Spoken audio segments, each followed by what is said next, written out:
A little bit is good for my brand. Right. A lot is problematic for other reasons. Ooh, and we're live, hot mic, just for the record. Hey, Peter. How are you? Doing well. Okay. Or both. Do you mind if I just give you the? You mind if I give you the Yeah, phone? no worries. Peter, how you doing? Oh, thank you, sir. Appreciate it. It depends on the day that you ask me. Yep, absolutely.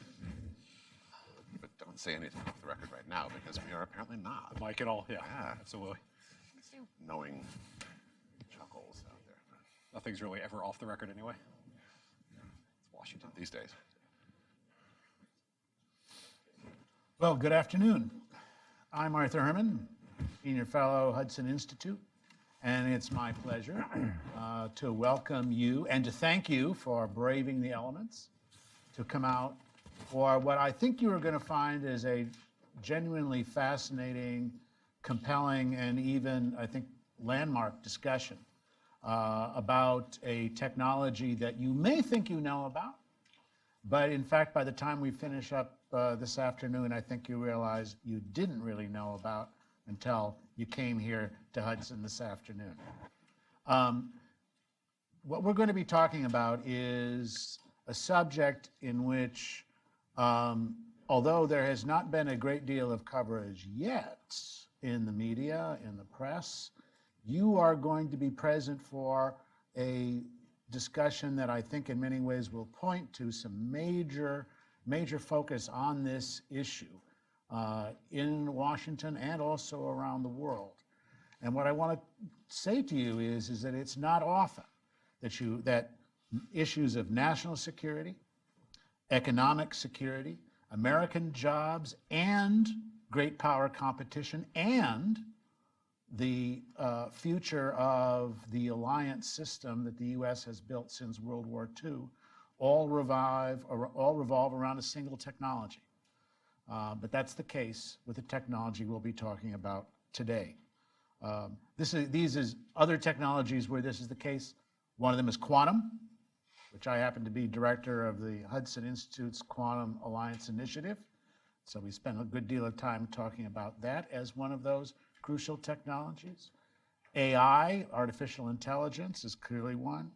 I think increasingly the argument's going to be focused on 5G and advanced wireless technology as one of those emerging technologies around which these crucial issues revolve. But the other is, and the one for our subject today, is autonomous systems.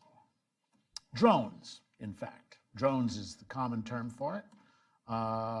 Unmanned aerial vehicles, or UAVs, was the state of art in the Pentagon up until recently. Remotely piloted aircraft is another term for them that's come into play. And if you thought you knew everything there is to know about drones, I think by the time we get finished today, you realize you didn't. Now, what you probably know about drones and about unmanned aircraft is that they come in big sizes and small sizes. That some of them come with weaponized and some don't. That some of them fly very, very high, up to 65,000 feet, in fact, in case of the Global Hawk. And some of them fly very fast, as we see the emergence of a new generation of jet-powered UAVs in the process. But what we can also say about them is that increasingly they've come to revolve, and their future comes to revolve around certain provisions and issues contained in an international treaty. It's not even a treaty, it's an international multilateral agreement signed in 1987 called the Missile Technology Control Regime. And like a lot of treaties and agreements that have been signed in the past by the United States and other countries, this treaty has, over the course of the years and decades since it was formed, has come to become subject to the law of unintended consequences. Because whether you know it or not, what is increasingly becoming at issue in the minds of many is the question about whether Mtcr stands in the way of the U.S. ability to lead and to remain leaders in this sector, the sector of autonomous aircraft and their future offspring. Does the treaty or does this agreement tend to limit our ability to do so? And are other countries, specifically Russia and China, rushing in to fill the gap in this important sector? What I want to suggest to you is that from that perspective, where Mtcr is, that's the acronym you're going to be hearing a lot of today, so you just get used to it, Missile Technology Control Regime, or Mtcr. Does this have huge consequences that endanger not just America's future unmanned aircraft and autonomous systems industry, but possibly the future of air power as air forces around the world move from manned to unmanned aircraft? And does it also at the same time perhaps endanger U.S. alliance system by placing limits on the ways in which our allies are able to acquire the kinds of unmanned systems that they, and in many cases we, see as important to their own national security and their own territorial integrity. Now, all of you, I hope, know the old adage about, but for the want of a nail, the battle was lost, right? Want of a nail, the shoe was lost, et cetera, the horse, and the message never gets to the... Well, today what we're going to be looking at is the question, is it but for a few clauses in an international agreement, is the future of America's role in autonomous systems and unmanned aircraft lost or not? That's the kind of questions we're going to be asking and discussing. So what are the issues and what to do about them? That's why we've assembled today the experts that we have. 5 experts in this area who bring a great deal of knowledge and expertise, but also to experience in this area in ways in which we're going to address and discuss them. What we have is for you today is two panels who are going to be conducting this discussion revolving around, and in which we're going to be able to think about, number one, where is the U.S. government today and this administration on these issues, and with regard to what's the future of Mtcr in relation to unmanned systems? And number two, what are the implications for us and for the world if the current Mtcr status quo remains in place, and what are the changes that are going to be necessary for it? So for that point of view, what I'd like to do is to introduce to you our 2 panelists who are going to kick us off this afternoon. The first is Chris Ford, who is here on my immediate right, who's Assistant Secretary for International Security and Nonproliferation at the State Department. Before joining the State Department, he served as a Special Assistant to the President and Senior Director for Weapons of Mass Destruction and Counterproliferation at the National Security Council. Chris is someone who's very familiar with the technical details and the aspects of Mtcr, an agreement which was drawn up, after all, as its title says, to limit missile proliferation and to limit the spread of weapons of mass destruction. But what I also want to say about Chris is that he's someone who is a former colleague here at Hudson Institute. Chris is a scholar. I predate your nice new facilities. Nice new facilities, that's right. Well, we like to bring the old boys back from time to time for a chance to sort of see how we've moved up in the world since your day. They waited till after I left to get this place. That's his claim. It was purely coincidental, trust me. But he's a historian, he's a scholar, he is someone who understands these issues in a much broader foreign policy as well as defense policy context. And this is why I'm very glad that he was able to join us. Our other guest for the first panel today is Tim Morrison, who's Special Assistant to the President and Senior Director for Weapons of Mass Destruction and Biodefense at the National Security Council. Previously, he worked as Senator John Kyle's National Security Policy Advisor and then as Policy Director on Strategic Forces for the House Armed Services Committee. Now, I have to add a personal note here, too. This is how I got to know Tim when he was on the HASC. When we worked together on issues relating to East Asia security and questions about defense trade with one of our leading allies, namely Japan. And I was always impressed by Tim's energy, by his penetration of mind and understanding issues and getting to the core of what made things important and what didn't. And again, it's my pleasure and privilege to have him join us here for our discussion today and to be part of our panel. What I thought I would do before I sit down between our two distinguished guests is to ask each of them if they've got something that they want to say to open us up. And then what I want to do is in the next half hour or so to just have an ongoing dialogue with them. And then if they're comfortable with it, open up to some questions from the audience. Chris, do you want to start? Oh, a pleasure. Thanks again. And so it's great to be back here at Hudson. As I say, I still think of this, I guess this probably isn't actually a new office suite, but it feels new to me, so it's always fun to see. Just about 2 years ago. Oh, really? Oh, okay, great. Well, it's always a pleasure. And good to see you again, of course, as well. It's great to have the chance to talk a little bit about the MTCR because we have in the US government recently made some suggestions to our MTCR partners for some adjustments to at least some of the control standards that are built into that regime. I want to emphasize these have to do only with a very narrow subset of the technologies that it governs. And our hope is that, I'll explain where we're going with this, but this will be affecting unmanned aerial systems. And I should stress also, although the issue of autonomous systems, that is to say, things that sort of make important decisions on their lonesome, as opposed to with a human in the loop, that is not the subject of our reforms. There are some wonderful and fascinating policy discussions to be had on that topic. I'm not in a position today to have that discussion. But when it comes to drones, if you will, remotely piloted vehicles and that sort of thing, uninhabited or unmanned aerial systems, we have made some suggestions to our partners on that have been under considerable, lots of technical and policy discussions, both in the U.S. interagency and with our diplomatic partners in the MTCR world for quite a few months now. And I'd like to say at least a little bit about why we have made these suggestions and why we think that it is not just necessary, but actually a very good idea indeed to make those changes.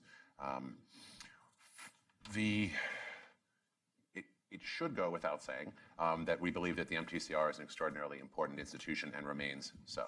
We are not talking in any way about backing away from our commitment to it. Indeed, we see these changes as being a way in which the underlying ideals and importance of this regime can be in fact kept alive and relevant in an era in which technology has been changing very, very rapidly. We have been steadfast proponents of the MTCR since its establishment, and we have been strong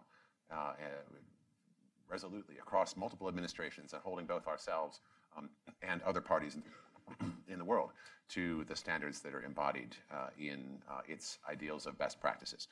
This is an important and an enduring aspect of our nonproliferation policy, and I want to stress that none of that is changing. We think it's critical to remain faithful to the ideal embodied in it, namely that the spread of the capability to deliver weapons of mass destruction is something that should not occur. And so we remain steadfast in our commitment to that regime. But for all of its accomplishments in helping prevent the proliferation of WMD delivery technologies for the last 3 decades, and helping, for that reason, to underpin international peace and security, the MTCR is an aging regime.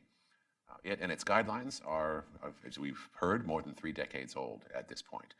For a system that sets its standards on the basis of highly specific technological parameters, 3 decades is, of course, a very long time. So as we consider what specific parameters should continue to be enshrined in the MTCR in the years ahead, we need to not forget just how extraordinarily a long time that is. The formulation of the MTCR in 1987, just to give you some sort of fun fact examples, predated the invention of text messaging. Its drafting preceded the introduction of the first crude smartphone by more than a decade. When our predecessors were trying to figure out what technological standards to write into the MTCR framework, people were still a few years away at that time from figuring out how to distribute audio and video over the internet. I say this looking at the camera at the opposite end of the room. The number of internet websites in the entire world was in the low hundreds. The first widespread computer virus had not yet appeared, and the first permanent internet connection between North America and Europe had not yet been established. Many of these sort of iconic technology-facilitated companies that we take for granted in the modern world, Amazon, Yahoo, Netflix, eBay, Facebook, Tesla, Virgin Galactic, SpaceX, Alibaba, Baidu, none of these things existed at all. And that was the technological environment at the time. And of course, economically, it was a different world as well. The world of the MTCR's birth was a very different place from the world of today in those terms as well. China's GDP per capita was only a handful of hundreds of US dollars, for instance, and the boulevards of its cities were still crowded with bicycles. Indeed, at that time, China measured its GDP by Soviet metrics, Soviet-derived metrics, and didn't use the modern system of accounting that we use today for GDP. So it's even hard to say what China's GDP actually was at that time. There were no McDonald's restaurants in any country that had ever been ruled by a communist party, and South Korea had yet to finish its transition from military dictatorship to the vibrant capitalist democracy that it is today. The Soviet Union was still a monolithic bloc and still maintained its imperial control over Eastern Europe, and had yet to begin the process of perestroika that led to so many changes. So in technological and economic terms, this was a different planet than the one we live on today. So the time when the MTCR's technical parameters were established was one in which the founders, as well-intentioned and successful as they were drafting these things based upon a set of environmental conditions and understandings of technology that are simply no longer, all of them, valid today. There was absolutely nothing wrong, and I want to stress this, there is nothing wrong with the animating principle of the MTCR, and there's nothing wrong with it today. Non-proliferation principles do indeed require restraint, and they require circumspection in trafficking, transferring, otherwise moving technology around for systems that could conceivably be used to deliver WMD. This remains as constant a truth as ever. But what fidelity to that principle means in practice, we think, necessarily has to change to some degree as the technological and economic world does. And in our view, the MTCR framework in its fine details, as applied to unmanned aerial systems, has become somewhat outdated. Remember, it fixed into place technological standards based upon the military hardware of the Cold War era, and its approach to unmanned systems like this predates the revolution in UAS development that has occurred in recent years. That revolution is, of course, still underway, but in many respects, it is in fact picking up steam. We have seen, as you will all know, an explosion in UAS applications and technology that has, among other things, seen the emergence of increasingly broad ranges of systems that technically fall within what's called the Category 1 standards of the MTCR, but that are not nearly so significant as they were once thought to be in terms of WMD implications. Though not threatening in the ways that the MTCR aimed to prevent, however, this category or aspect, this category of emerging UAS are extremely valuable and increasingly subject to a diverse range of uses across the technological sphere, not just for military purposes, although, of course, they have become quite essential for intelligence, surveillance, and reconnaissance applications, for example, and are even beginning to carve out a role for themselves in logistics. But not just for military purposes, but more broadly and more importantly throughout the civilian economy. Science, industry, commerce, logistics, safety, environmental management, forestry, agriculture, even entertainment. I was at a wedding over the summer where they did this sort of drone shoot footage and so forth, right? This is the applications of UAS in the modern world are almost limitless. This is an exploding sector and a very big one already, and it is getting bigger still. So given the value of these systems, including increasingly long-range ones that fall into the Category 1 framework of the MTCR, the growing demands for those kinds of tools has elicited a growing supply.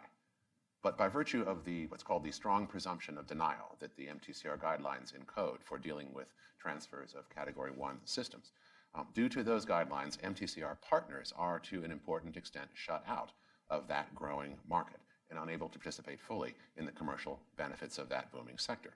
Because, of course, that strong presumption of denial imposes a very high hurdle to transfers, which means that MTCR partner governments are unable to reap the full benefits and their industry is unable to reap the full benefits of the relationships that UAS technology can bring around the world in expanding capabilities for friends and partners, and by contributing to alliance relationships and security capabilities, making the world a safer and less dangerous place.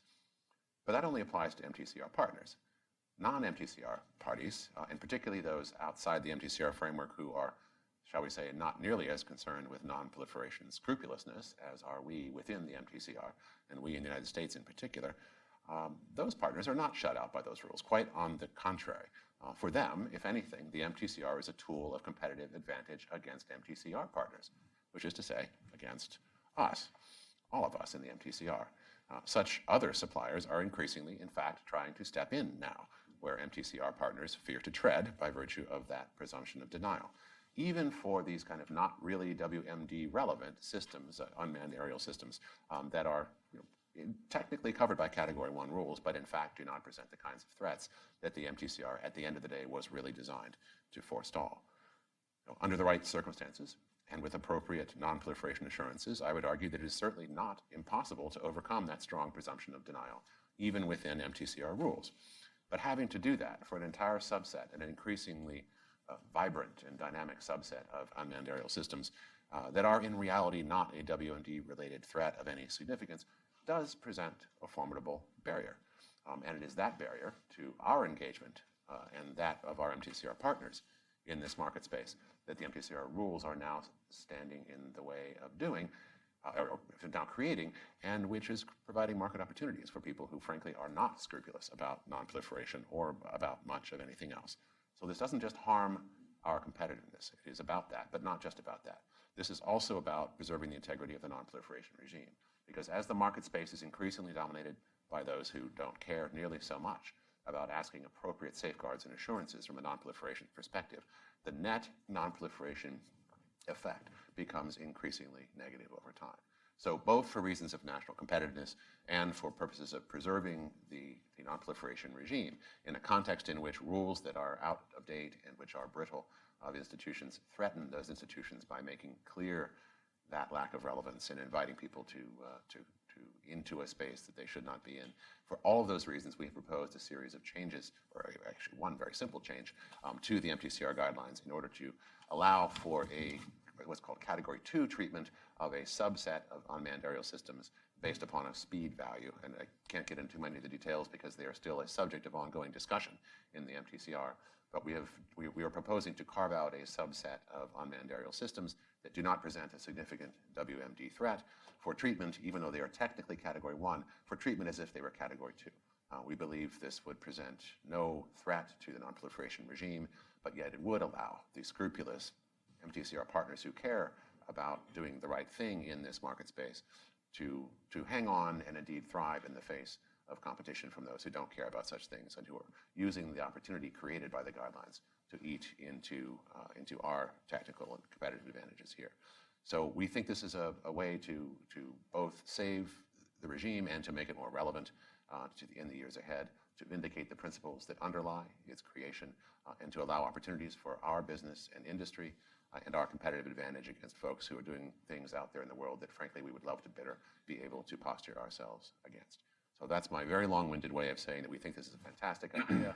It is under ongoing discussion in MTCR fora that is not over with, but that has been in close technical engagement for many months now. And we hope that we can get support for these ideas because we do think that this is a very important thing to be doing. So thank you for your patience, and I will turn it over to very patient Tim Morrison. Before I go to you, two quick questions, just so our audience knows the scorecard. Who is it who oversees or administers MTCR? And how do you weigh the chances of some kind of a change of the kind that's being proposed here with that subset? How do you weigh those changes, and who will help to make that change possible? Well, it is a body that oversees itself. The participants in the process are they're sort of admitted on a consensus basis, and they essentially both to some degree metaphorically and to some degree literally, sit around tables and decide their own internal governance. They decide who will be, who meets the appropriate standards to be able to come in and join the group. They decide collectively on a consensus basis whether to amend or to what degree to amend the guidelines. This is not the first time that various sorts of discussions have been had on tweaking guidelines, but this is our focus now is on the unmanned aerial systems, and we are working on a real-time basis to persuade our MPCR partners that this is a good idea that represents not only not a threat, but in fact a really valuable thing for the future of the regime, and frankly for their role in this burgeoning and very important sector. Tim, where are you at the National Security Council and non-proliferation issues that you deal with on this change and where it could go? So this is maybe not the place to ask the question, but given that introduction, is that still $25, or has the cost gone up with the new headquarters? I only have so much cash. I work for the government. I thought we were going to keep that. Oh. Anyway. Apologies. Well, thank you for the introduction. And I don't know how you knew to put me on Chris Ford's right, but that just seems to be where I always wind up. When I was thinking about these remarks, I thought about how do you explain something as complicated as this topic in a public venue without classified information, to try to explain why is this important to us? What does the status quo mean? And how do you understand that in terms of why the United States is pushing to evolve the regime the way it is so that it can continue to survive? And I did just a quick Google search, something that wasn't in existence in 1987. China to sell 48 high-end military drones to Pakistan. China's eating up U.S. drone market. U.S. troops at risk. U.S. Navy still has technological edge, but Chinese drones proliferating across the Middle East. How China is fueling the arms race in drones in the Middle East. China has already won the drone wars. China unveils stealth combat drone under development. Chris Ford will wear a bow tie. I'm sorry, that's also not supposed to be something I say. So with respect to where we are in the process. So last year, the president signed out a new conventional arms transfer policy, and a significant part of that was a new unmanned aerial system export policy. The policy applies to all U.S. origin UAS transfers, whether under the authority of the United States Munition List or the Commerce Control List. The policy permits some sales of Missile Technology Control Regime Category 1 and armed UAS to occur via direct commercial sales, and it eliminates certain other scrutiny with respect to certain other capabilities as a means of modernizing the MTCR controls. And this takes place in the construct of something else that the administration did late in December of 2017. It issued a new national security strategy. And one of the things that the national security strategy did is it recognized that in view of an increasing competition, a return to strategic competition with great power rivals, we need to rethink the policies of the last 2 decades. So where we are, having had the president sign out this policy on conventional arms transfers and on unmanned aerial systems, we're about a year into it. And so within the implementation of any new policy, there are, of course, hiccups. But one of the things that it occurred to me, I pulled something from my Hill days. It was Secretary Gates who was testifying before the Senate Appropriations Committee in 2008, and he spoke about driving change through the Department of Defense. And one of the things he said, and I quote, "To illustrate this point, I have compared the Department of Defense to the world's biggest supertanker. It cannot turn on a dime, and it cannot be steered like a skiff." And that's just the Department of Defense. We're talking about a multilateral arms control regime. We're talking about the Departments of State, the Departments of Commerce, the Departments of Department of Defense, the intelligence community. So we're at about a year on a new policy. And I think from our perspective, Chris and I, in fact, were just in a meeting yesterday talking about the way ahead with the UAS policy and the MTCR. We feel like we actually have some meaningful things to show for it, but that's not to say that we're happy with where we are. The new policy calls for the U.S. to seek to amend the MTCR to allow for greater export flexibility. It notes that until such changes are enacted, the United States will continue to abide by its commitments under the MTCR. It discusses potential situations in which the United States would be prepared to overcome the MTCR's strong presumption of denial. But there are also things it doesn't do. It does not contain a list of specific countries for which we would or would not approve a sale of Category 1 unmanned aerial systems. And I make that point because we have heard over the past year that the new policy is great, but what don't we know about the new policy? Why don't we see more immediate impacts? And one of the reasons is that first prong. We are trying to work within the MTCR while noting that, as I pointed out, there are many of countries out there who don't feel so constrained by those rules and don't have our non-proliferation values at heart. As with all conventional arms transfers, each UAS transfer is evaluated on a case-by-case basis, taking into consideration the elements outlined in the UAS policy and those outlined in the conventional arms transfer policy.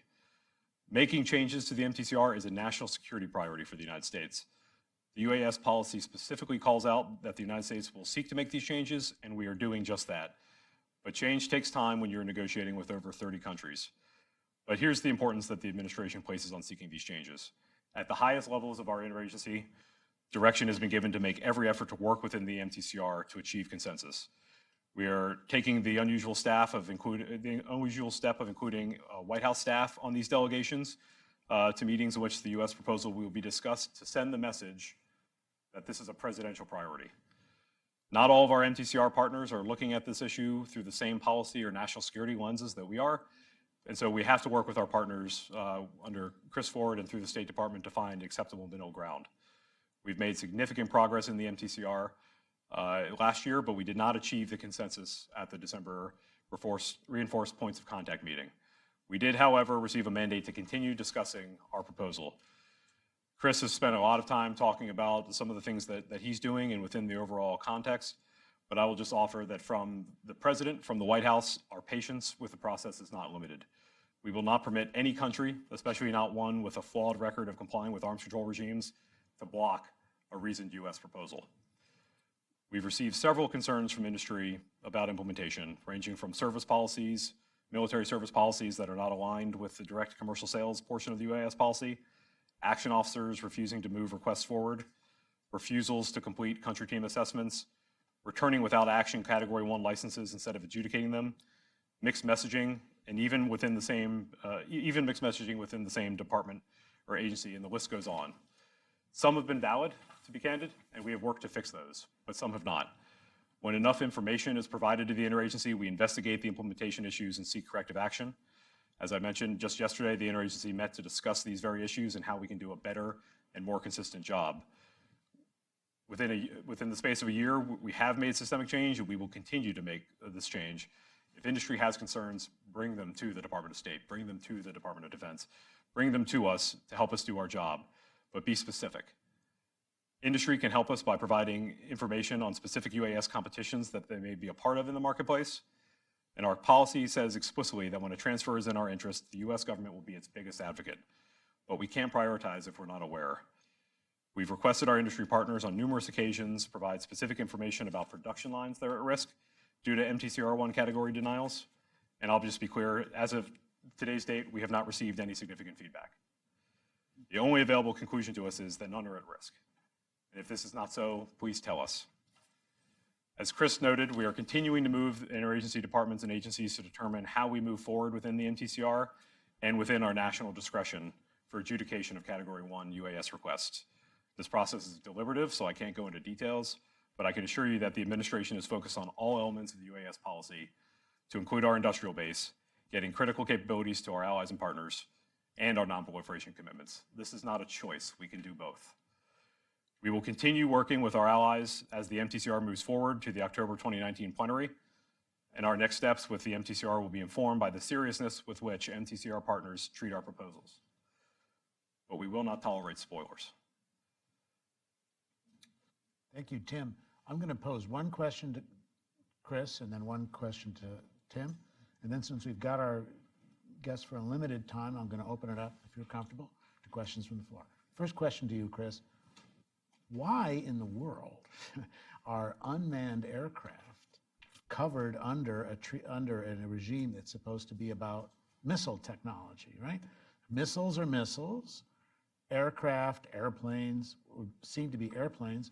What happened there historically that brought the one under the supervision and oversight of the other?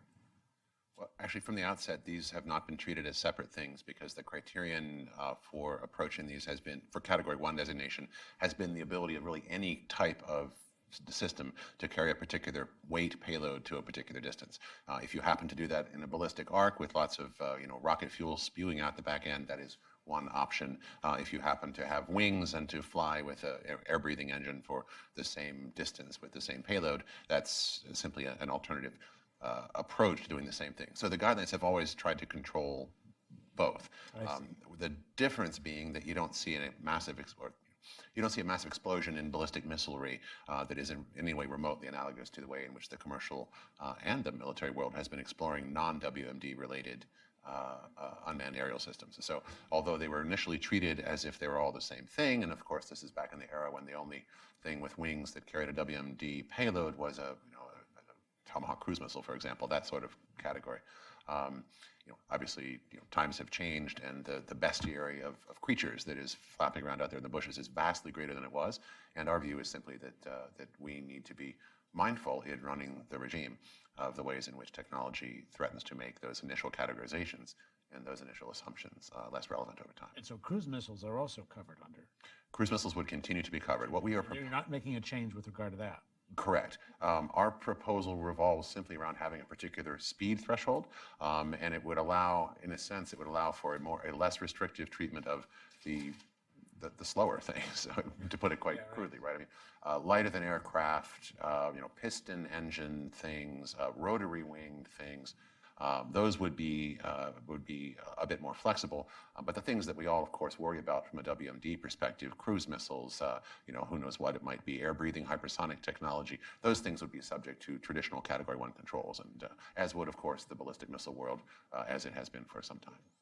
Tim, my question for you is, when you think about why changes haven't come and why the process has been working over the period of time with so many heads working at it and so on, how much of this has to do with the fact, you mentioned the fact of the issue of the Trump administration's push on conventional arms transfers and rationalizing that system, but how much of it is based on the fact that there's a lot of public perception that drones, unmanned aerial vehicles, aren't conventional arms at all, but have this kind of specially malign role that they've played, whether it's during the war on terror, the use of predator drone strikes, Hellfire missiles, et cetera, that makes it difficult for people to approach this issue as being one, which this is another type of defense system that needs to be dealt with like we deal with other defense systems, including, by the way, how we sell F-16s and F-18s and manned aircraft to allies, and yet MTCR limits our ability to do that with unmanned systems like let's say the Predator or Global Hawk or any other systems of that size. So I think there's a couple things going on. I think as you point out, there are concerns. We were joking in the green room. I always like being in a green room, but we were joking in the green room about how is this panel about UAVs and the MTCR, or is this panel about killer robots from the sky? Right. And there is some of that in the international non-proliferation community. There are concerns about if this policy is relaxed, what will that mean to the proliferation of this technology? We've talked a little bit about the references made earlier to artificial intelligence. You talked about quantum. Technology is evolving. It is commercializing in a way that wasn't the case in 1987 when the internet was, before it was created by Al Gore, it was created by the Department of Defense. And so it was controlled in the exclusive domain of national security. Now this technology is mostly being driven by the private sector. And so one of the questions is, so how do you wind up controlling that in a national security space? And so that we're dealing with that. We're dealing with concerns about, again, I make jokes, but these are serious issues. Artificial intelligence, the proliferation of this technology, how other countries will use it. And the point that I would make on that, before turning to sort of the administration's priorities, the point I would make on that is precisely why countries should support the U.S. initiative to revise the MTCR controls, because if it's not done within an MTCR constraint where there's oversight, and frankly, if it's not done by the United States, where our arms sales are subject to congressional oversight, our arms sales are subject to transparency requirements, these things may happen by other countries that don't share our values, that don't have oversight, for whom transparency is anathema. So as countries evaluate how to treat the U.S. proposal, I think one of the questions that we hope they'll ask themselves is, do we want these sales to occur, from the United States where they share our values, or other countries which do not? And then the administration priority, going back to the national security strategy, where we recognize that the era of strategic competition had returned since the end of the Cold War, roughly the vintage of the MTCR. One of the questions we asked ourselves was, how do we make sure that we can more easily, more expeditiously partner with allies, partner with non-allied partners? And one of the constant refrains that we hear in that space is, it's too hard to buy from you. There's too many reviews, there's congressional notifications, it's a lot easier to buy from China, it's a lot easier to buy from France, it's a lot easier to buy from any number of countries. If you want us to buy from you, if you want us to partner from you, you have to make it easier for us to work with you. And I think that was criticism that was fair in many respects, and that was used by the administration to inform, for example, the president's policy on conventional arms transfers. If I could just add a footnote to that too. I mean, one of the things that I have every confidence will not change is that when proposals are made, we will evaluate them on a case-by-case basis, and we will consider in that evaluation considerations about the impact upon where the region, the country or the region where the proposed transfer is to occur. We will consider this from a non-proliferation perspective. We may ask assurances from the recipient. Okay, this sounds okay as long as you promise us X, Y, Z, P, D, and Q. Those things will not change. That's how we in the United States go about doing our arms transfers across the board, including in this space. The danger, I think, in the MTCR context is, to the degree that existing guidelines constrain our ability to operate in areas that are not threatening from a WMD perspective, what you will see is an increasing move into and perhaps eventual monopolization of that market space by people whose reviews don't look much like what I just described. They look more like, let me see, what's the figure at the bottom of the table? Oh, good, say yes, right? And if that's all you want out of transfers of technology that have, potentially very important military uses, well, okay, then I guess you know how to get there, but we'd rather have a different answer. Yeah. Should we take some questions from the floor? When you do, someone will come around with a microphone for you so we can all hear the question. If you could just do one thing, and that is give us your name and whatever affiliation you care to disclose, and then pose your question. Please, up here front, and then we'll go over to the other side. Thank you. Hi, I'm Kota Lupino with CSIS. I have a question about the non-proliferation and international security dimension of this discussion. Loosening control of some of the drones would of course make a lot of sense from an industrial perspective in terms of competition with other countries, but I'm not sure I understand how it would still not constrain other countries from exporting drones, non-MTCR members, from exporting their systems in an irresponsible manner, and non-MTCR countries being basically China or Israel, since Russia is part of the MTCR regime. So I guess my question is there any thinking on how do you intend to constrain those countries in their own export policies? Do you have discussions with them about either joining the MTCR or putting the perspective of a new regime on the table? Thank you. Chris, you want to start? Sure. It is certainly true that MTCR partners are not directly and formally constrained by MTCR rules. But I do think, actually, that adjusting these rules will, in fact, help manage the problem of unscrupulous transfers by those very non-partners. First of all, one of the ways that I think this would happen is by enabling us to, in a sense, having our industry to compete more freely in that space, would displace what would otherwise be the easy market share advantages enjoyed by those who have fewer scruples in making transfers. So by simply allowing our folks to compete better, that will forestall opportunities for the folks who, it sounds like you would agree, probably shouldn't be doing quite so much in that area. And that will remain the case for so long as we have the best technology and the most reputable technology and the support systems that are, that have the greatest integrity and the greatest operational experience that we can sell to customers. And that remains the case and will remain the case for probably some while at least. So to help take, our competitive advantage, in fact, will be have a displacing effect, I hope and think, in this area. And the second piece is that it is not only formal adherence to the Mtcr that provides constraints. We do frequently, routinely pressure partners around the world who are not part of the Mtcr to do more to abide by Mtcr standards. Some countries have officially said so, some countries have more privately said so, but quite a few countries around the world who are not actually formally Mtcr partners have made commitments of various sorts to abide by Mtcr standards, and we work very hard to hold them to that. So that's another area in which, yes, it doesn't formally constrain, but don't underestimate the ripple effect of this as the commonly understood standard of international best practice. And isn't it true that there are concrete examples of countries where the United States said, why are you buying from the Chinese? And they say, because you said no. That can happen. I think that's right, and I think the other point to make is, one of the great advantages the United States enjoys is our alliance structure.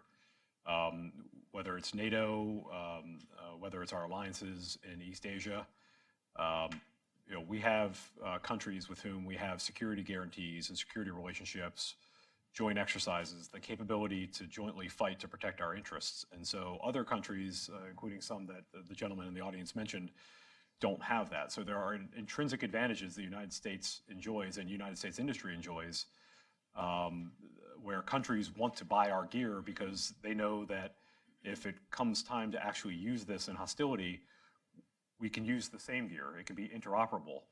And that's something that a China, for example, can't offer a country. China has no actual allies, for example. And so the advantage of our alliance structure, the advantage of countries wanting to work with us and sharing common defense industrial bases, that is an advantage that we can offer that other competitors cannot, if only we can modernize the structure so that we can make it a little bit easier for them to say yes to us and no to the other options you mentioned. Next question. Should we go here and then there? And then that gentleman had one as well. But Hi, I'm Sandy Spector with the Center for Nonproliferation Studies. I was just trying to understand what's the, what the subset looks like that would be moved from Category 1 treatment to Category 2. If it's in Category 1 currently, it means it can carry a payload of 500 kilograms to a distance of 300 kilometers or more. And I would imagine any drone with that capability could carry weapons of mass destruction, but somehow you implied it wouldn't be doing so, or it couldn't do so. And I wondered if you could just explain the criteria a bit more clearly so that we know what we're talking about.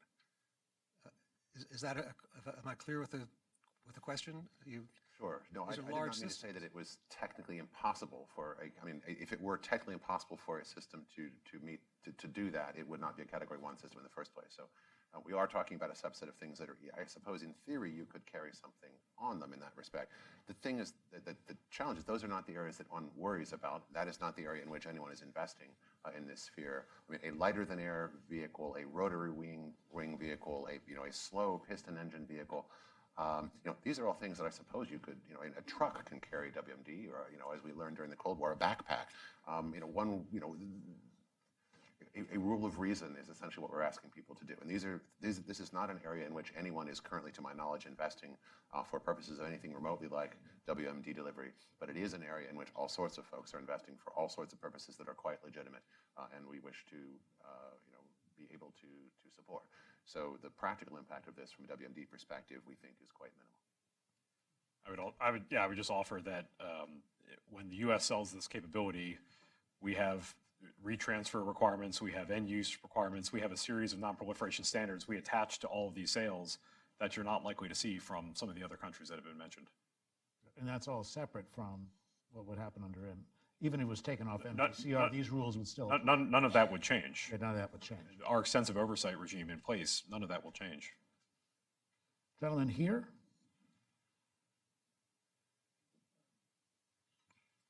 Bernie Cooney, security consultant, former Air Force crew member, B-52s. Why was China denied admission to the regime back when? I understand they applied and were turned down a number of years ago.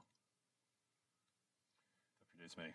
Well, the MTCR, as I said before, sort of self-regulates, and those that the membership agree meet appropriate standards to be let into, the club, if you will, are let in. One of those sets of standards is that one needs to not be a missile proliferator in order to come in and join the crew of people who believe that preventing the proliferation of missiles is a good thing. One does not admit foxes to henhouse management committees, and so far China hasn't met the standard.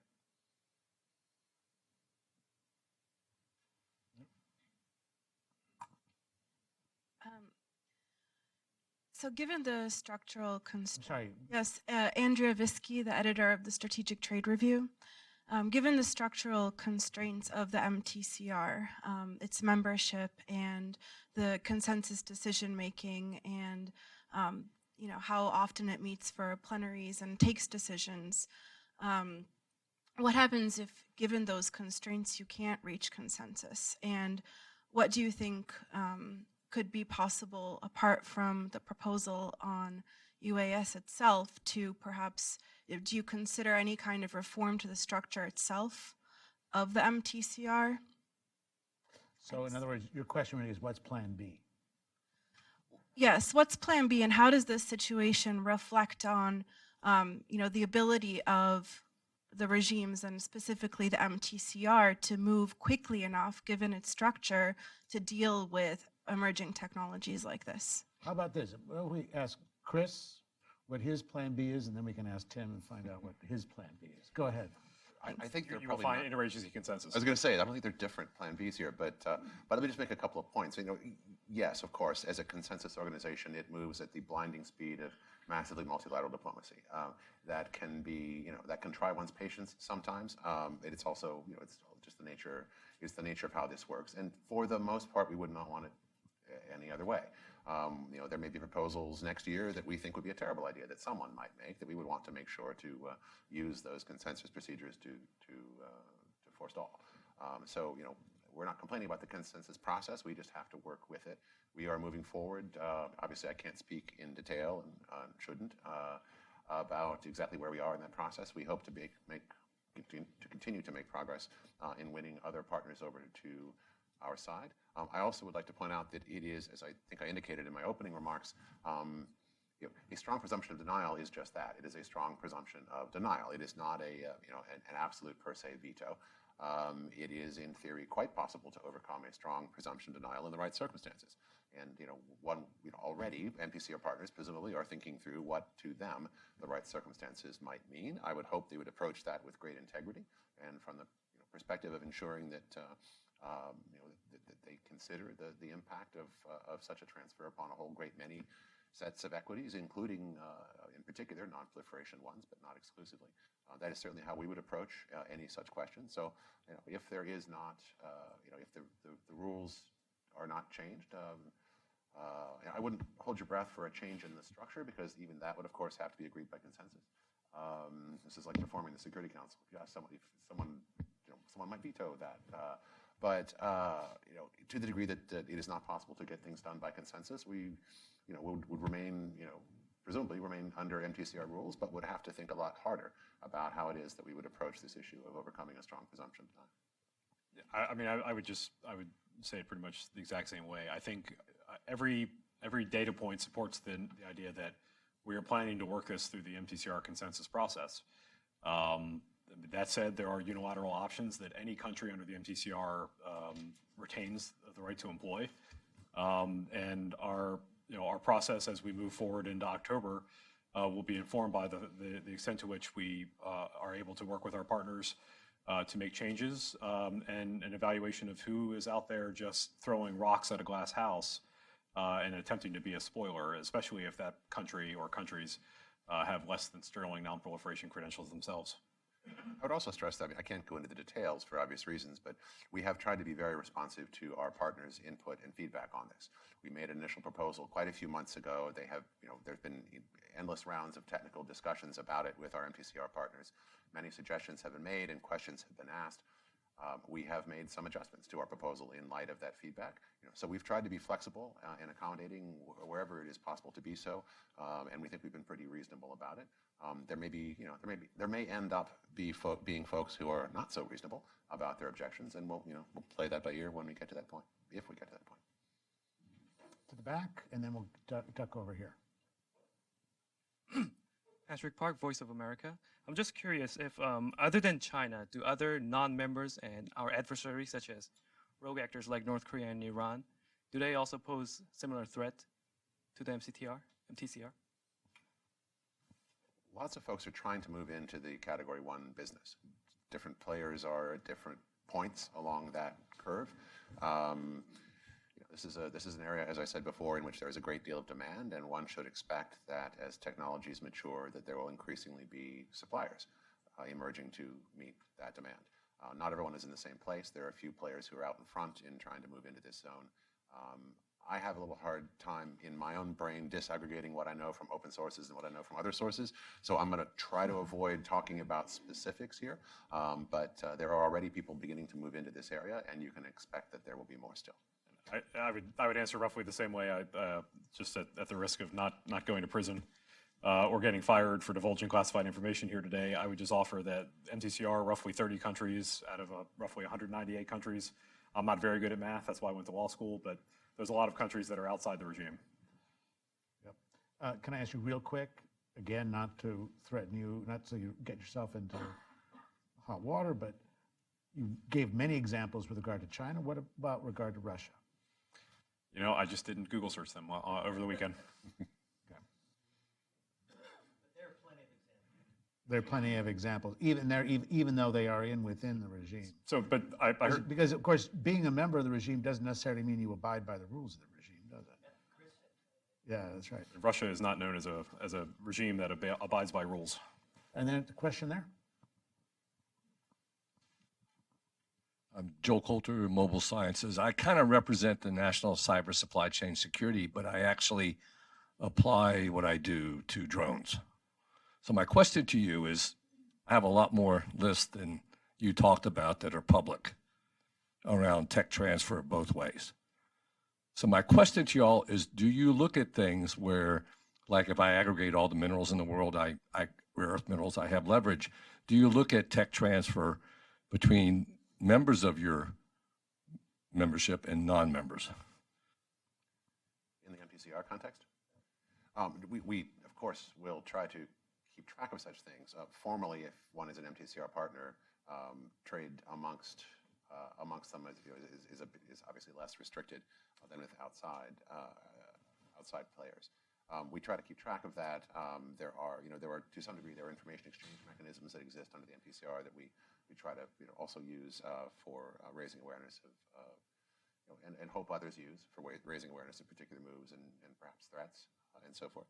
In general, abstracting away from the MTCR alone, tech transfer issues are increasingly a focus, as you will have, of course, picked up from all kinds of things, including the national security strategy. Tech transfer issues are increasingly important in this competitive space, as Tim indicated in his opening remarks.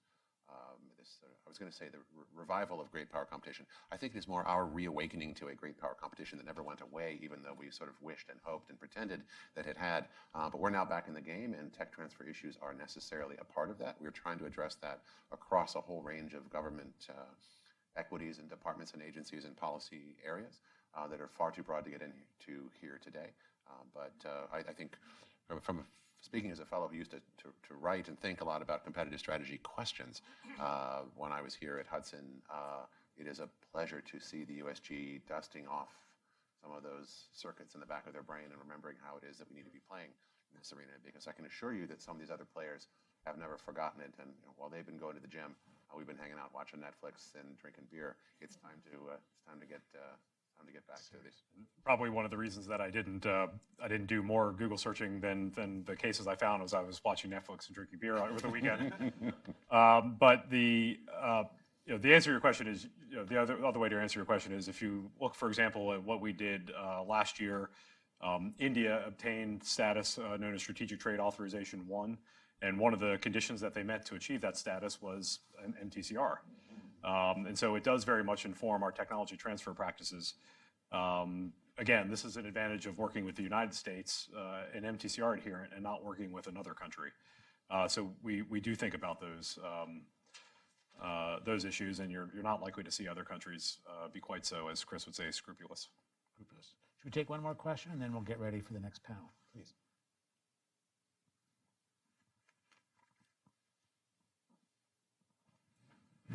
Thanks. Charles Perkins with APAC. 1987 also takes us back to the days of the Strategic Defense Initiative. And there's always been this sort of interesting indirect interplay between the ideas of missile defense and MTCR and control of ballistic and air-breathing systems. As the president rolled out the Missile Defense Review a few weeks ago, there's a lot of emphasis, one, on cooperation with international partners, also obviously with peer competitors like the Russians and the Chinese coming back. Many of our systems that we might develop over the next decade will, for missile defense, without the B necessarily, just missile defense, will by definition exceed MTCR limitations. So I'm wondering if either of you would be able to talk broadly about how one squares that circle. That is a topic on which I would need to defer to wiser folks at the technical realm. Obviously, this is, in some level, those kinds of questions have been out there in the ether for quite some time. I don't know that anything would be radically different now, but that's my very impressionistic answer. So I don't really have that for you, I'm afraid. Do you? Yeah, I mean, we've got a fairly lengthy track record of missile defense cooperation, whether it's with Israel, whether it's with partners in the Gulf with whom we've sold missile defense capability that we've been able to reconcile within the strictures of the MTCR, the MDR, and you correctly observed we dropped the B. We're worried about more than ballistic missiles. We're worried about ballistic missiles, cruise missiles, hypersonic missiles, and so forth. We've really prioritized international cooperation, which means we have to be able to provide through FMS and other vehicles this kind of support. And I think that's something we'll continue. And if you looked at the MDR, one of the things it said, for example, was the priority in South Asia, the priority of working with India, with which we've long sort of flirted on missile defense. And as we look at transactions of S-400s, that becomes a little bit more resonant that we make it easier to partner with us. And that's something I think the president laid out in the MDR that he wants to do. I can provide somewhat of an answer on that with regard to unmanned or autonomous systems. And that is, I think, that the future of missile defense hinges on development and technologies in autonomous systems, whether it's for ISR capabilities, whether it's for kinetic BPI, project I'm working on intimately, or whether it's directed energy BPI, and not just autonomous systems for the United States, but also for allies as well.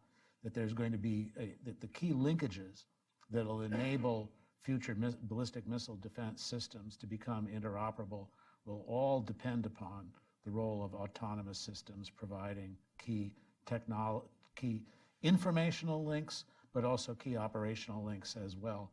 So this is another area in which the technology runs out ahead of where the regulatory bodies and multilateral agreements are. One thing I will say with regard to MTCR and the reasons to be hopeful for the changes that take place. I just got back from Geneva, where I presented the Quantum Alliance Initiative's quantum communication standards to the International Telecommunications Union. And what my experience has been there is that sometimes, if you have a really good idea, even the bureaucrats run out of objections. Anyway, let's thank both of our guests for coming here today and participating. Thank you.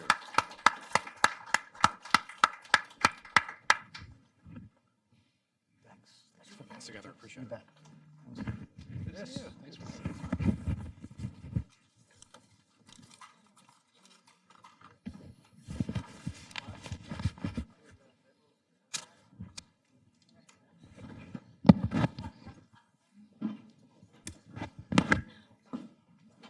You want to step up and take?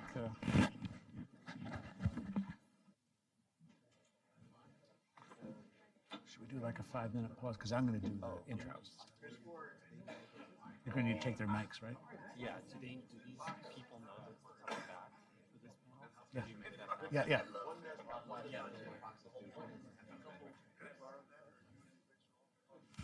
We'll take 2 minutes to set up for our next panel, and then we'll get underway again. A little bit of sunlight would be nice. Yeah. It's good to see you.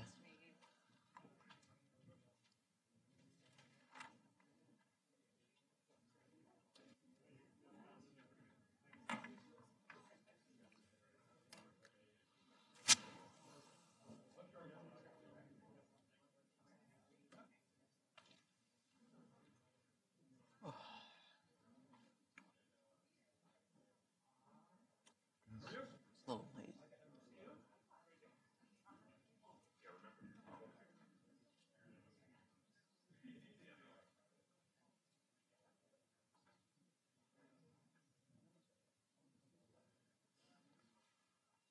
Well, our second panel for today, for this afternoon, the overall topic is what's the larger picture from the point of view of where MTCR and autonomous systems sit and where they lie.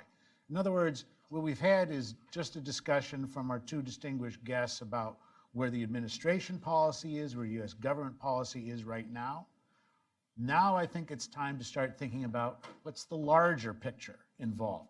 In other words, what are the implications of an MTCR, the status quo of leaving things where they are, of what kinds of reforms or changes are essential or necessary, which ones are desirable, and how far can we go in terms of changing the way in which autonomous systems are regulated or are overseen by the MTCR in ways that will enhance national security and economic security, not endanger them. And that's what our three distinguished guests for our second panel are all about. I think what we'll do, who wants to go first? Anybody? Want to go first? Yeah. So we'll start with Rachel Zissimos. Rachel is a policy analyst specializing in national defense at the Heritage Foundation. Her research focuses on the challenges facing the Department of Defense as it reforms and modernizes. And in particular, she analyzes the future of funding mechanisms, engagement with allies, and export controls. Her particular interest today, and one of the things that I think will be useful for us, is to talk about the implications for MTCR and autonomous system proliferation with regard to one particular non-MTCR participant, and that's China. Rachel? So I can shorten my background remarks a little bit. It's been covered pretty extensively. You want to come to the podium, or would you rather do it there?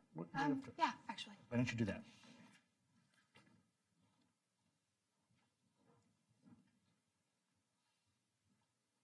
So as Arthur mentioned, I want to discuss how China's entrance and expanding influence in the armed UAV market is impacting the US and the MTCR and its effectiveness. The goal of the MTCR, as has been stated and probably will be again, is to limit the proliferation of delivery systems for weapons of mass destruction. And the question I think we have to ask at this point is whether or not, with China's entrance to the market, that's still occurring. So the goal of non-proliferation hasn't changed, but the availability of unmanned technologies has significantly, and not in our favor. So as other countries have begun to develop and export their own systems, the US policy of self-restraint becomes significantly less effective. If the US declines a sale, buyers have other options. And as our former panelists have noted, some of these options look more at the transactional benefits than some of the ethical or moral strategic concerns. But even as other countries have begun to develop and export their own systems, the US has continued to regulate itself out of the market, and China has filled the void. So at this point, are we denying US industries access to the UAV market in a way that's unproductive or even counterproductive to US and national security interests? I don't think that reform of the MTCR is going to oust China from this market. They're still going to have a significant role to play, as some countries are, they appreciate the lower cost that comes with Chinese systems and the lack of strings attached that the US will actually pride itself on. There's also the question of who are we hitching our wagon to, which is a very important question for the US. When countries hitch their wagons to the US, that means greater dependency. It can lead them down a little bit of a different path, and when they're hitching their wagons to the US, we get to control to a greater extent the terms of use of those technologies, set some international norms, and develop that market in that sphere. So by staying out of the market, essentially the US is not stopping proliferation as much as it is allowing China to guide its occurrence. So that technology is getting out there, but is it getting to the countries that we would prefer to operate it, mainly our adversaries and our allies and our partners? Sorry, not adversaries. And the countries that we can cooperate with and generally would engage with. So as far as how reform can help US industries compete, they may not recover dominance in the actual market, even though the US still maintains its dominance in the capability set. US UAVs or drones, whatever you have them, are still more capable in terms of range and carrying capacity than Chinese drones. Unfortunately, this doesn't always matter to other countries who are concerned with more regional security threats or neighboring threats. So again, I don't think that US entry or greater entrance into the market is going to knock China out of that space, so as much as to help the US shape it in a way that's more favorable to us and our interests. In terms of impact on US industries, this obviously isn't the guiding factor behind reform. We want our industries to be successful, but it's not an economic consideration as much as a security consideration. Those interests just happen to overlap very, very strongly. US industries are our arsenal of democracy, and we want them to continue to develop new systems, and the best way to do that is to provide opportunities. So if the only opportunities they are given are contracts coming few and far between from the US government, then these technologies are going to develop more slowly and give them fewer opportunities to innovate and to develop production capacity. Another benefit of foreign sales is increased opportunity for independent research and development. So when the majority of US or sales are coming from the US government or at the government's request, there are caps on the amount of independent research and development, that basic or kind of exploratory research that companies can invest or attribute to that contract. These same limitations don't exist when you're talking about foreign sales. So there are more opportunities and money for these companies to innovate with when this is an opportunity and their market expands to foreign customers. Also helps keep production lines hot and supply chains open when the US isn't buying. It has other benefits to us there, where it's lowering unit cost the more US companies produce. It keeps those skill sets and knowledge and production capacity fresh and open, and helps secure and grow our industrial base in a way that will continue to benefit the US as it develops new technologies. Lastly, US companies may be able to find a way to adapt these technologies to fill the needs of partners and allies, or identify new uses and opportunities for cooperation. This is not currently done, or done to the extent that it could be, since US companies don't see foreign companies as buyers, or that potential is not there. So by allowing US companies to expand into these foreign markets, We may see growth in the UAV market and those capabilities beyond what there is now in different manners. Because again, as our first panelists were mentioning, in 1987, I don't think anyone had any idea what the capabilities of UAVs were at that point. And they're not specifically as a weapon, whereas the MTCR, its intent was to restrict exports of weapons or delivery systems for weapons. UAVs have shown themselves much more versatile, but the MTCR and those restrictions don't look at that versatility. They consider the range and carrying capacity just in that respect as classifying UAVs in the same manner that missiles would be or as any weapon would be. So by loosening some of these restrictions, we can look at areas of surveillance and reconnaissance or other areas that UAVs could be used and applied, as opposed to specifically viewing them in one way based on language that the technology kind of fell into. So that's the extent of it. I think the Trump export reforms show promise. They show potential and interest in the right direction. But the MTCR and the strong presumption of denial remains there.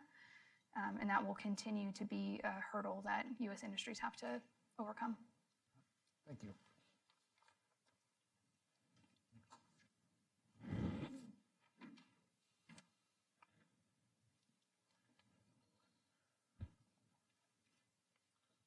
Our second speaker is Benjamin Schwartz, who works at the U.S. Chamber of Commerce as Executive Director of the Defense and Aerospace Export Council and Senior Director of the U.S.-India Business Council, which was interesting because we just had India come up in terms of MTCR. Maybe we can get Ben to talk a little bit about where he sees that developments and that cooperation going. Previously, Ben served in a range of positions within the U.S. national security community, including at the Department of State, Department of Energy, and Department of Defense. As Director for India in the Office of the Secretary of Defense, he directly supported Secretary of Defense Ash Carter in implementing the U.S.-India Defense Technology and Trade Initiative, the DTTI, as it's known to us insiders. He is the author of Right to Boom, which focuses on threats posed by nuclear weapons. Ben.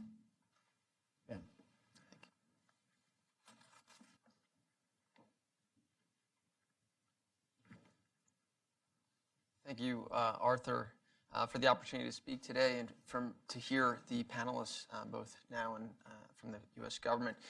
What I'm going to do is the topic of today is the case for reforming MTCR. I'm going to make a slight allusion to that, which is the case for reforming U.S. UAS export policy. And that distinction speaks to, I think, a very important statement that Tim Morrison said, which is he said that the Trump administration is committed to reforming the MTCR, working within the MTCR, but won't accept any spoilers. What that means, there's a bit of a tension there. But the point I'm making is that it's possible to actually reform our policies while remaining within MTCR as it stands today.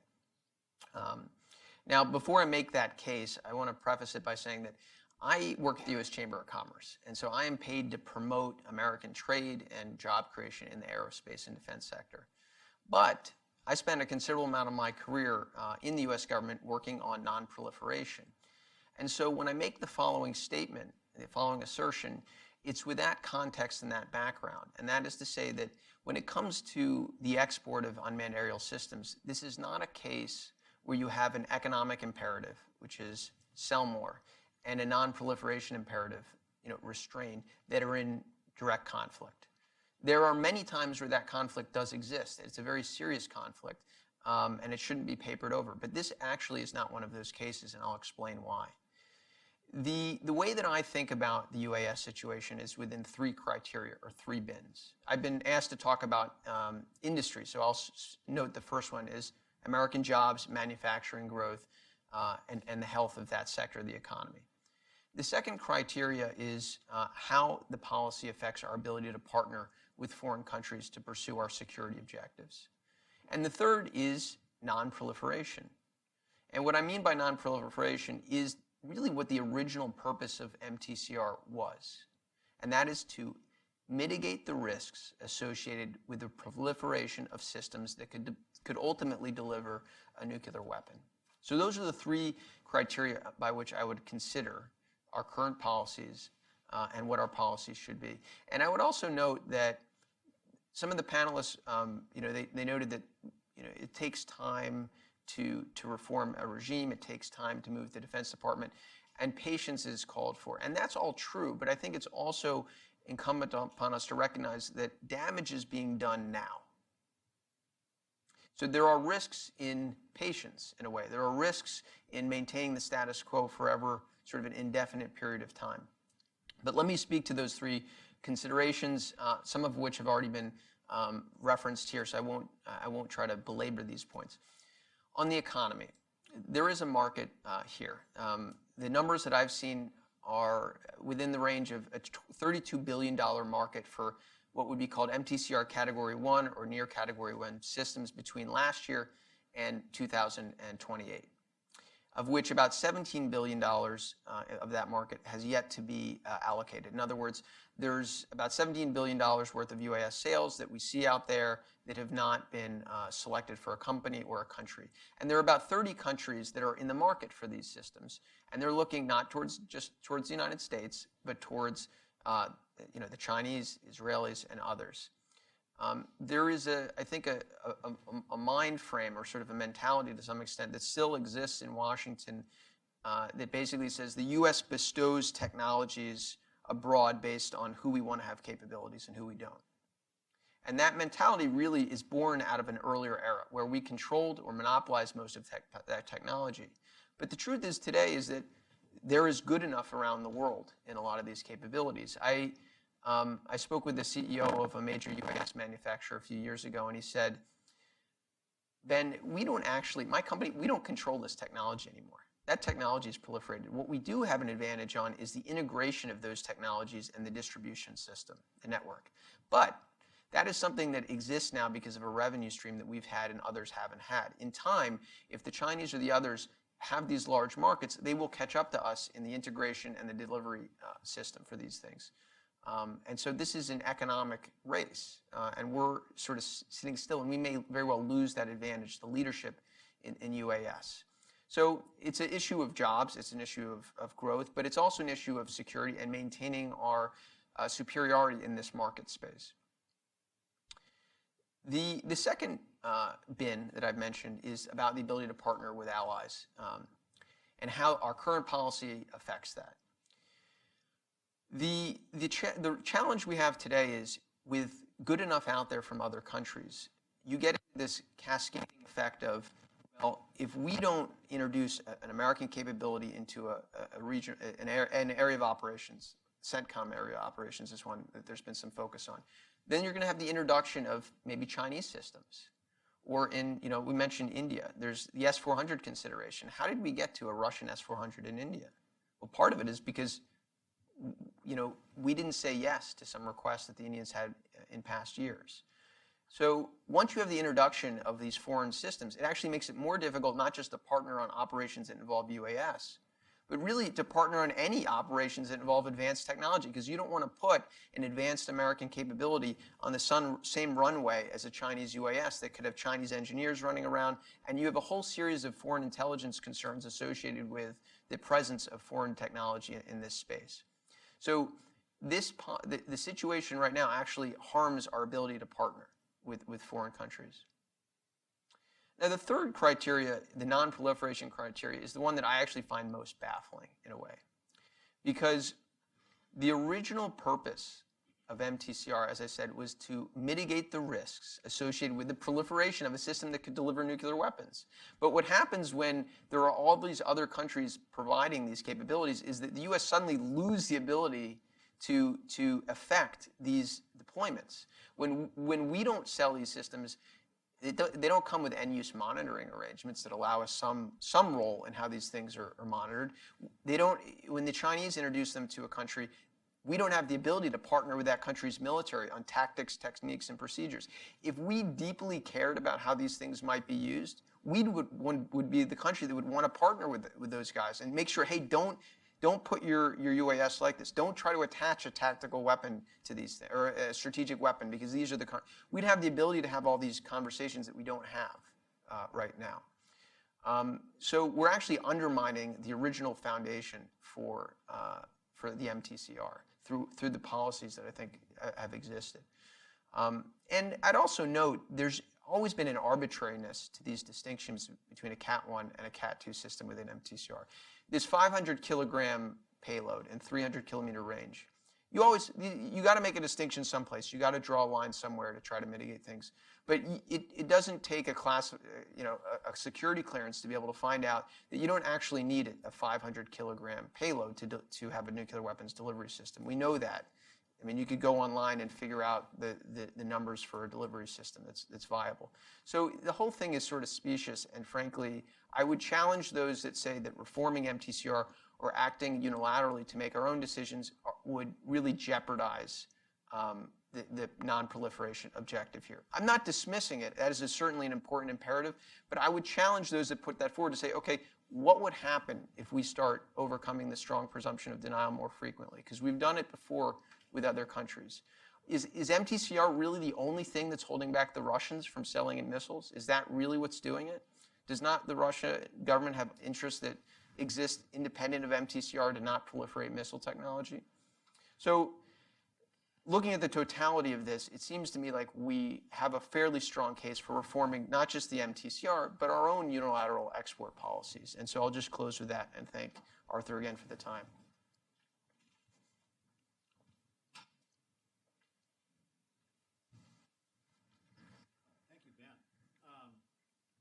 Speaker is Michael Horowitz. Michael is professor of political science at the University of Pennsylvania, and he's author of The Diffusion of Military Power, Causes and Consequences for International Politics. And if ever there was a book that sheds additional light on the issues about MTCR and autonomous systems, that's the book. In 2013, he was working at the Office of the Undersecretary of Defense for Policy as an International Affairs Fellow. And he's currently the primary investigator for the DoD's Minerva initiative on autonomous systems, which analyzes the disruptive effects of autonomy, ethics, trust, and organizational decision-making. In other words, thinking about these issues not just from a technical standpoint, as so much of the discussion has been, or even from an economic commercial standpoint, but also from the questions that arise, the ethical questions that arise from these issues having to do with autonomous systems as a whole, but particularly in the context that we're discussing as well. Michael?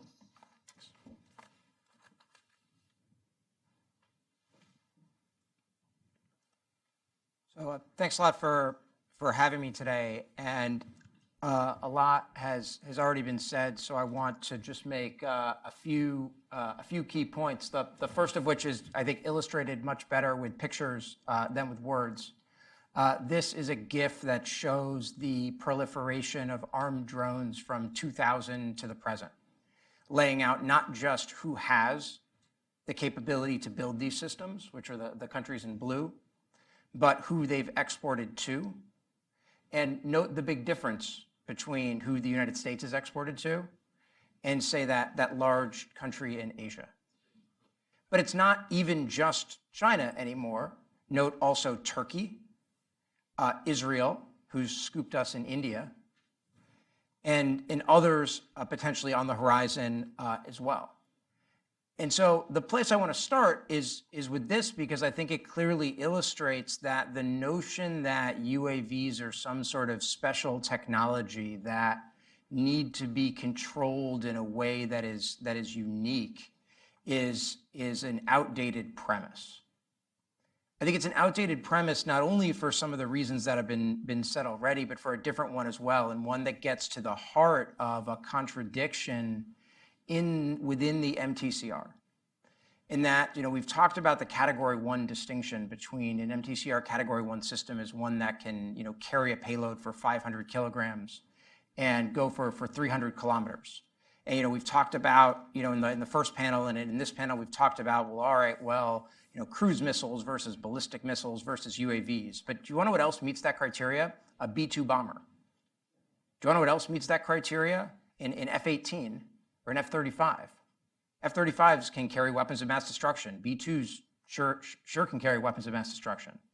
But those aren't regulated by the MTCR. Why not? They meet the criteria because the MTCR explicitly carved out inhabited aircraft as not what the MTCR was designed to cover, because the MTCR was designed to cover missiles, not aircraft. And at the time, missiles included drones, because when we thought of drones, what do we think of? We thought of target drones.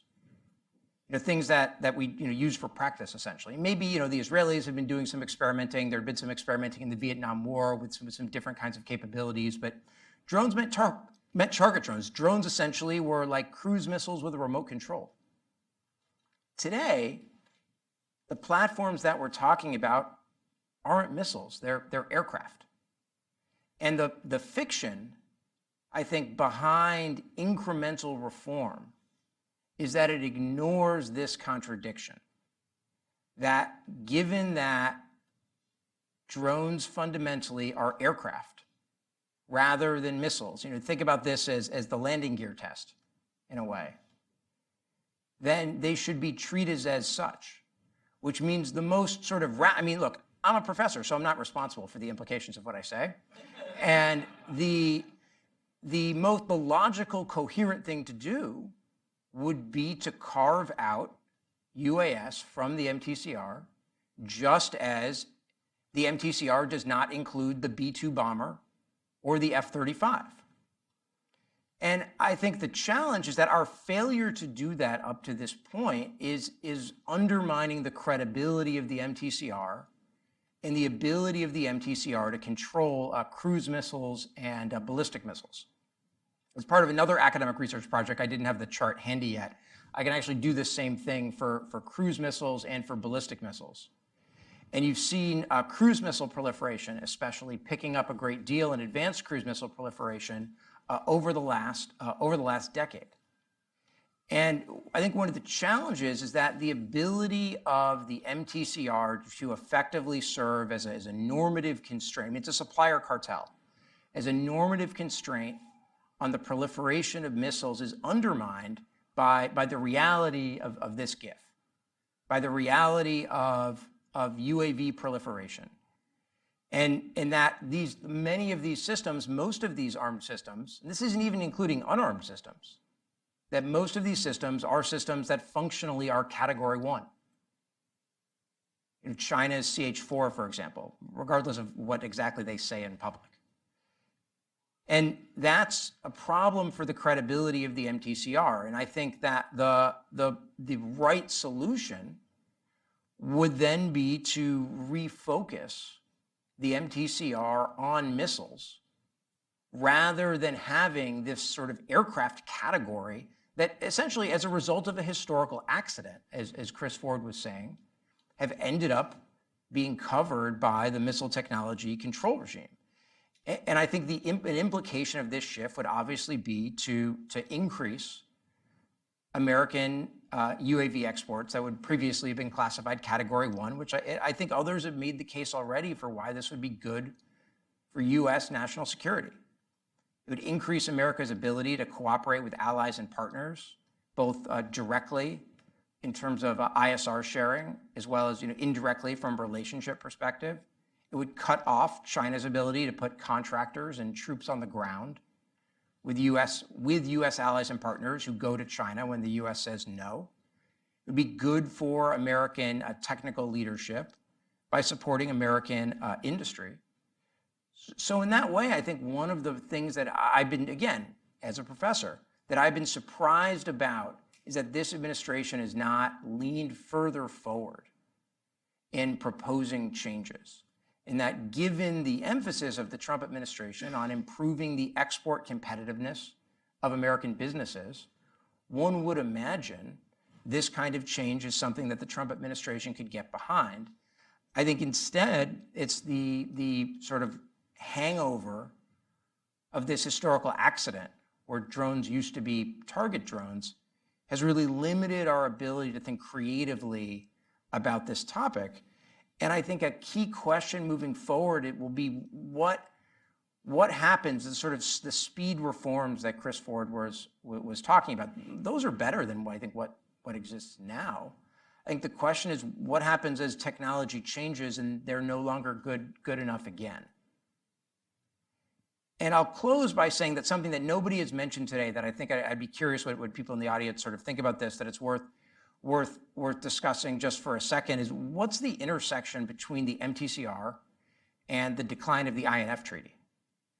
In that the decline of the INF Treaty opens up the part of the argument about that is issues in the Asia Pacific and the potential for the United States or maybe its allies and partners in the Asia Pacific to want longer range conventional missiles.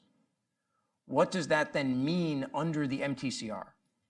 I don't know the answer to that question, but I think it's an intersection between these two different regimes, which both came into being in 1987, and both of which are under a lot of pressure now. But for now, I think one way to relieve the pressure on the MTCR and improve its credibility over time would be to do what we should have done a while ago, which is define UAVs as aircraft rather than missiles and just carve them out. Thank you. What I want to do is invoke my privilege as moderator to pose the first question. What I'll do is not pose one to each of them, but the same question to all. And what I'm going to do is to put this in the framework of an article which I read this morning, which very much impressed me. It appeared in the blog War on the Rocks, if you know it. A piece by Ben Dennison, in which he was talking about one of the challenges that's being faced right now by policymakers within the DoD is getting DoD to shift from thinking about how it has conducted its policy with regard to places such as Iraq, Afghanistan. In other words, what Dennison describes as peripheral wars, to focus on the tenets and the assumptions regarding great power competition, in particular with China, but of course also with Russia. And that part of this, according in Dennison's argument, is that there's a certain resistance within DoD to give up the assumptions that operated during the war on terror and post 9/11 about these kinds of conflicts, and to shift and focus and realize that these conflicts are in fact peripheral compared to the much larger stakes involved in our dealings with Russia, but particularly in dealing with China. Now, from reframing that, what I want to suggest to you is, as a working assumption, that perhaps part of the challenge in dealing with MTCR is that the mindset of policymakers, the public certainly, and maybe even some users, as for example in DoD, is to still think about unmanned systems as an instrument of the war on terror, right? Again, Predator drone strikes, its role as a kind of special weapon used by CIA and other agencies, as opposed to something which is becoming front and center in terms of our great power competition with China. And to what degree, and this is the question then for all of you, in your opinion, to what degree is the issue of the challenge that we face from China, which Michael's diagram highlighted so vividly for us, how much of that is really going to be the pivot point that brings changes, not just changes at MTCR, but a whole way of thinking about what is our unmanned system strategy as a country, and how are we going to deal with a competition with China in this vital technology going forward? Starting with you, Rachel. Well, China is referred to as the pacing threat for all technologies. But I think that we are stuck in this belief, or we want to believe still, that we are and will remain kind of the dominant military power, and I don't think we're comfortable with the idea that we could be contested in any of those ways. But it still seems like, and even in regard to this, that we are reacting to China. We aren't really framing what the market will look like, how UAVs will be employed in the future. We're looking at what China does as maybe it's time to act now because they're really gaining ground. So I think there's a number of different ways that you could look at this question.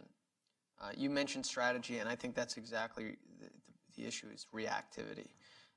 Systematically or structurally, China is able to have a strategy. They're able to identify objectives and then identify means and then impose implementation.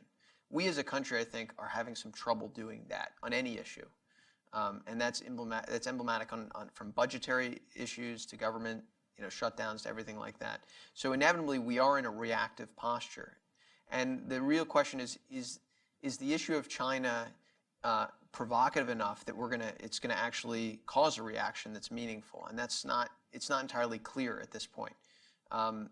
When it comes to our UAS posture as a government and then MTCR, I think it's clearly been an important consideration. I mean, Tim up here was looking at, I think that's not dissimilar to what happens in policymaking circles, which is what's on Google. Oh, look, there's headlines, China's a problem. And this has been a response to that.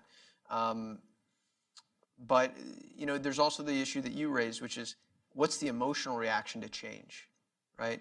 If we changed our MTCR position, if we acted more unilaterally, what would the reaction be on the Hill? It probably wouldn't necessarily be informed by the specific arguments we've talked about today, like what was the original reason for MTCR? What are the speed parameters? It would probably be a little bit emotional and in the context of the CT war and the role of Jones.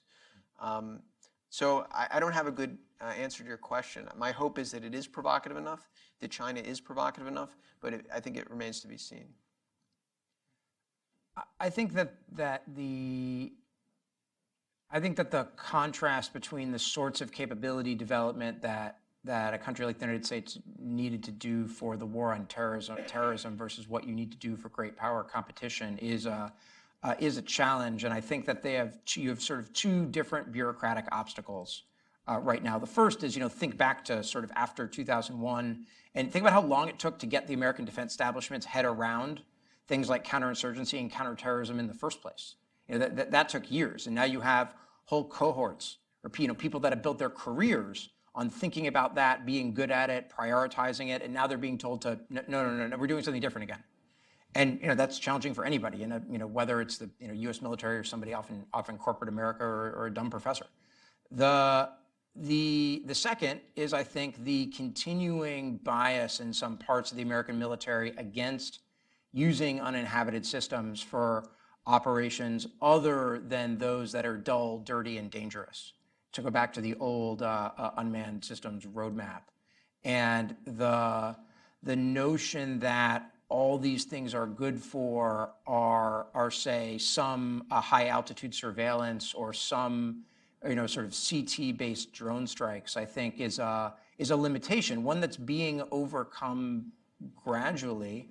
But it's not that surprising. I mean, the United States has the X-47B, a sort of next generation experimental stealthy platform in mothballs, out in California or wherever, whereas China's continuing to test its sort of next gen stealthy system that looks, very similar. Not that there's any intellectual property issue, but I think that I think this is a bureaucratic politics issue in some ways in the American military and in the defense establishment as much as anything, and one that I hope that the challenge from China and others will help overcome. So I guess if I can summarize a consensus among the three of you then, and that is that if the United States is going to take seriously the challenge from China, right, and deal with the issue of China competition, it better devise a strategy in this sector, because this is part and parcel of what that competition looks like. Absolutely. Going forward. Should we take some questions from the floor? Again, just identify yourself and your affiliation, and then fire away. Well, yeah, I've grown 3 UAV companies, and You want to go with the mic? I think that might be best for us. My name is Joel Coulter, but I've grown a lot of drone business and couldn't export what I did because I was on the data side, the real-time data side. So what I have to ask you, Kai-Fu Lee just made a presentation on Sunday Morning Futures with Maria Bartiromo that said, the race is over. China has won with AI. And I want to tell you all, that's their race. That's their culture. That is not necessarily how we handle data in this country. We're different than they are, just like, so how we can handle data in a team empower the edge environment is not something China will do. So my question to you is, again, I think we need to change this regime. What do you think needs to be replaced since we banned Huawei and ZTE? How do we get to start banning certain things about drones from China?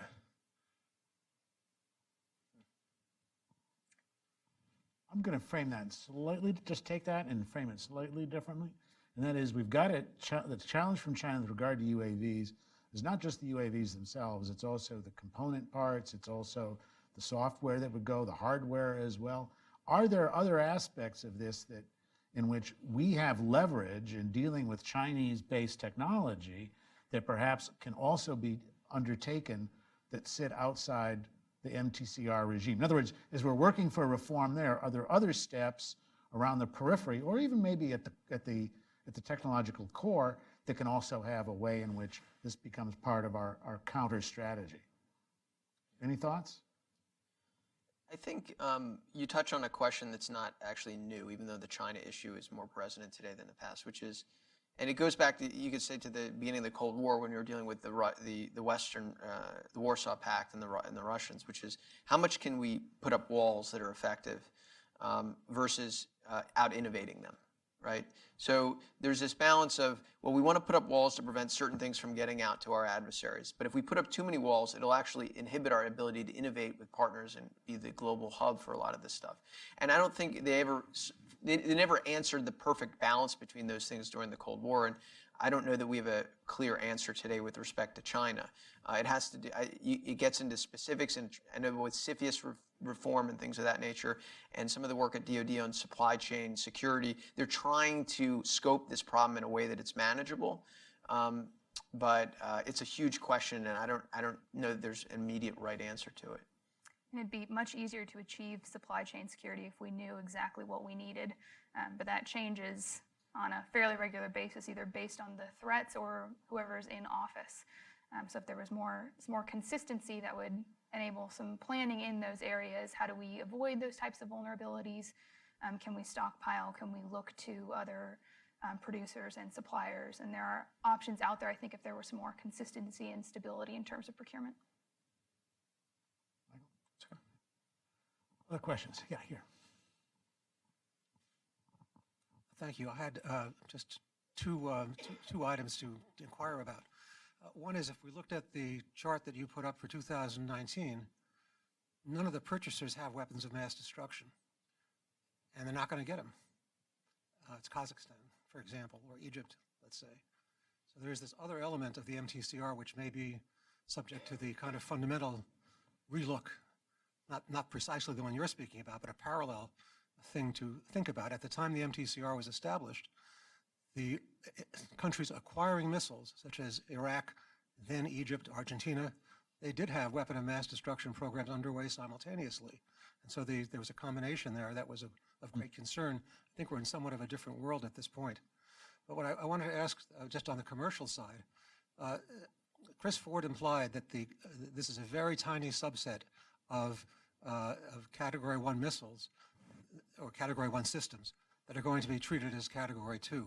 And he seemed to say they're going to have rotary wings, they're going to or be lighter than air, or some very low speed. Is this what the Chinese are selling, and that we're going to be able to displace them from when they sell military systems to these various countries? Or is this a complete disconnect because the countries are purchasing systems with a more direct military purpose? I'm not going to ask you to explain, to take on a defense of what Chris Ford was saying or even go in that direction. But let's talk about the distinction between Category 1 and Category 2. And are we looking at incremental changes? That seems to be what's underway here. And how significant are those incremental changes in terms of the larger picture from when you are and speaking from your opinion? I think that these incremental changes are not enough, and that I think that what we see now, I mean, the problem is that the Category 1 delineator is fundamentally arbitrary. And there's nothing like magic about 500 and 300. That happened to be something that in the 80s people thought was a good idea. Payload. You're talking in terms of payload. Yeah, the 500 kilograms, 300 kilometer, that delineator. I mean, look, there's lots of stuff from the 80s we don't think is right anymore.